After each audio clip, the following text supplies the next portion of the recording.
मंत्र का जाप करना चाहिए ताकि हमें सूर्य उपासना का संपूर्ण फल प्राप्त हो।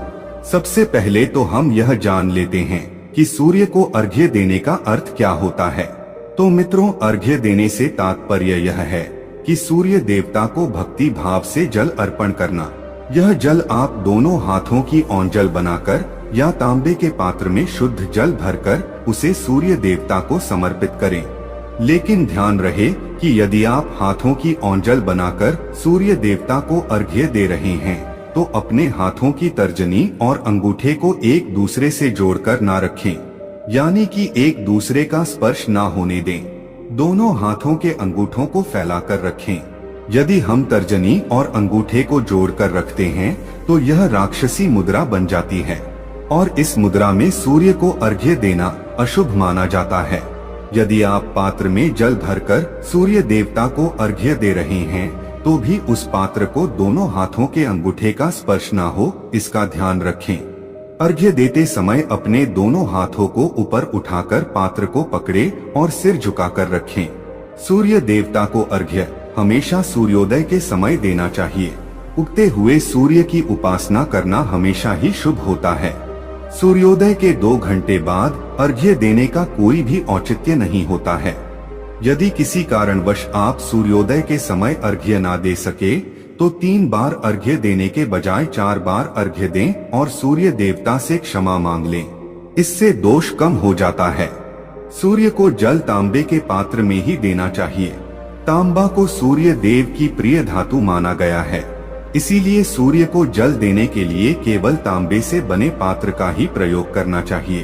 अन्य धातुओं से बने पात्रों में सूर्य को अर्घ्य देने से कोई लाभ प्राप्त नहीं होता है। परमात्मा ने सूर्य को जगत में प्रकाश करने, संचालन करने, अपने तेज से शरीर में ज्योति प्रदान करने तथा जठराग्नि के रूप में आमाशय में अन्न को पचाने का कार्य सौंपा है।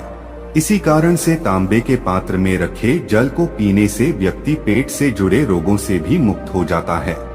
उस तांबे के पात्र में गंगाजल या पवित्र नदियों का जल भरें।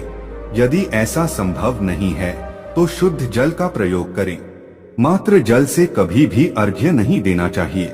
जल के पात्र में जल के साथ मुख्य रूप से कोई भी लाल फूल, लाल चंदन और अक्षत जरूर डालें। आप चाहें तो इस जल में थोड़ा सा घी, शहद, दूध या गुड़ इत्यादि भी मिला सकते हैं।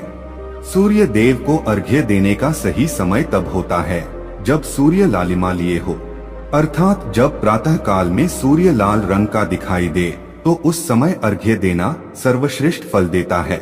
मित्रों, यदि आपने सूर्य को अर्घ्य देने का संकल्प लिया है तो यह संकल्प कभी नहीं तोड़ना चाहिए। जितने दिनों का भी आपने संकल्प लिया हो उतने दिन सूर्य को अर्घ्य अवश्य देना चाहिए।